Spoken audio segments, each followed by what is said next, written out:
తొలి ప్రేమ అనే విజయం చూసాం.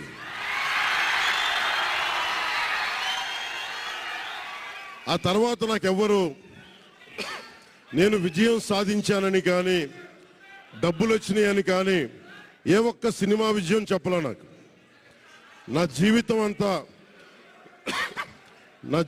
అంతా ఎప్పుడు కూడా దెబ్బలు తింటానో, మాటలు పడతానో, తిట్టించుకుంటానో. నేను ఎంత ఎదిగా నాకే తెలియదు. మీ గుండెల్లో ఈ రోజు నన్ను తీసుకొచ్చి 21 గెలిచే వరకు నాకే తెలియదు.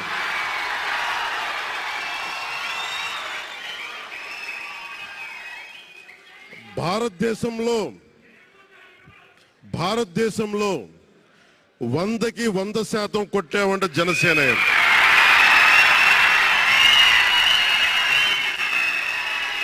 100కి 100. ఇది ఎందుకు ఈ విజయం జనసేన లేదంటే జన సైనికులు, వీర మహిళలు, జనసేన నాయకులది కాదు, కేవలం వారిదే కాదు, 5 కోట్ల మంది ప్రజల ఆకాంక్షదే. మార్పు కావాలి.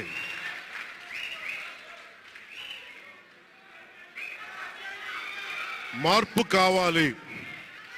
పాలన మారాలి. ఇవన్నీ చాలా మంది కోట్లాది మంది ప్రజల ఆకాంక్ష. ఈరోజు ప్రజల తీర్పు. బాబు మీరిద్దరు కూర్చోవాలమ్మా, దయచేసి. నువ్వు పక్కకు వచ్చామ్మా, నువ్వు పక్కకు రా.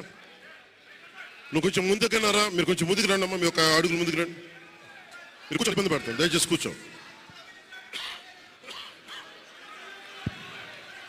కూర్చోవాలయ్యా, మీరు కూర్చోవాలి.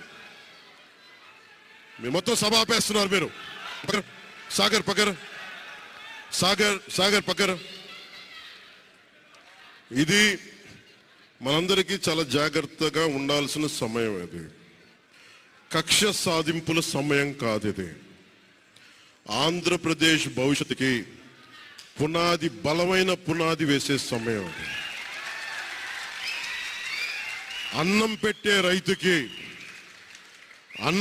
రైతుకి అండగా ఉండే సమయం. ఇది రక్షణ లేని ఆడబిడ్డలకి రక్షణ కల్పించే సమయం. ఇది ఆడబిడ్డల్ని, మహిళల్ని వారి కాళ్ళ మీద వాళ్ళు నిలబడగలిగేలా చేసే సమయం. ఇది నేను ఈరోజు ప్రభుత్వ ఉద్యోగులు కూడా మాటిస్తున్నాను.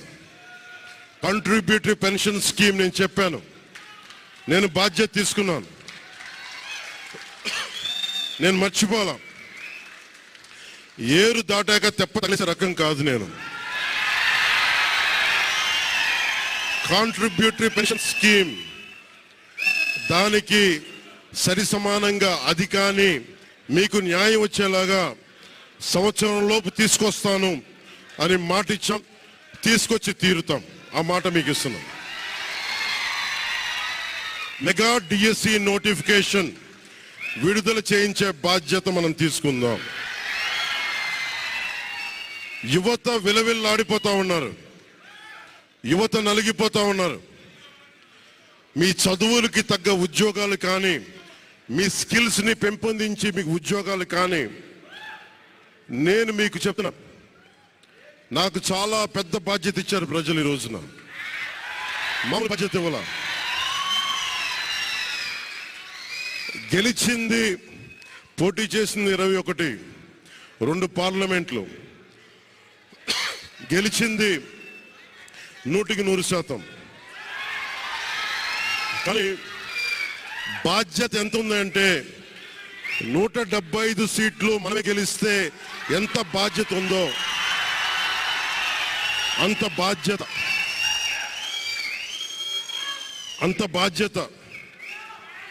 బాధ్యతతో మేము పనిచేస్తాం. యువత నలిగిపోయారు, నేను మర్చిపోలేదు. ఆడబిడ్డలు ఇబ్బంది పడిపోయారు, మేము మర్చిపోలా. సగటు మధ్యతరగతి మనుషులు నలిగిపోయారు. రోడ్లు వెయ్యలా, గుంతలేశారు, అరాచకం చేశారు. అవన్నీ శాంతి భద్రతలు చాలా చాలా బలంగా ఉంటాయి, మీకు నేను మాటిస్తున్నాను. అతి తక్కువ వ్యవస్థల్లో రాజకీయ ప్రమేయం చాలా తక్కువ ఉండేలాగా అధికారుల్ని వారి పని చేసుకునేలాగా ఈ ప్రభుత్వం ఉంటుంది, కూటమి ప్రభుత్వం ఉంటుంది. రైతుకి కష్టం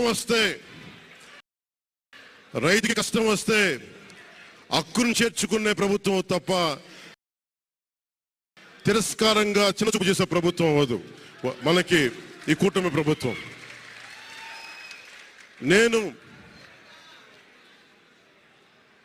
నాకు రాజకీయాలు డబ్బు అవసరం లేదు. నేను మీకు మళ్ళీ చెప్తున్నాను. మీకు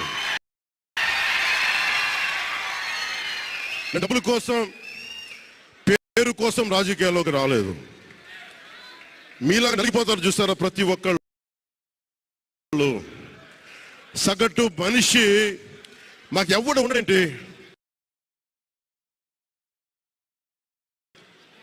నా కులం లేదు, మతం లేదు, నా కష్టాన్ని ఎవరు చూడరేంటని ప్రతి ఊర్లో ఉండే ఒక సగటు మనిషి అనుకుంటాడు. ఆ మనిషి కష్టాలు నేను చూసిన వాడిని. ఆ మనిషికి భుజం కాయడానికి నేను వచ్చాను రాజకీయాల్లో.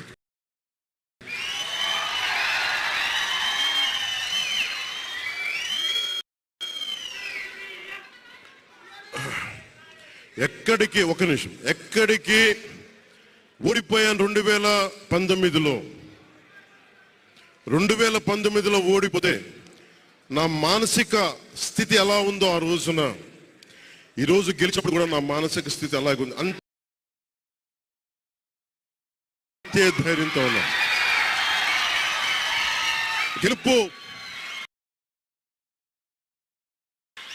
గెలుపు నాకు బాధ్యత ఇచ్చింది కానీ అహంకారం ఇవ్వలేదు.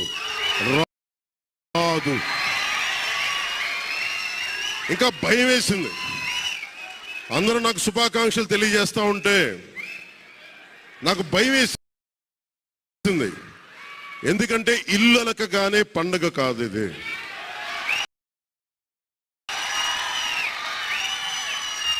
ఇల్లు అలకగానే పండగ కాదు. చాలా బాధ్యత కూడుకున్నది.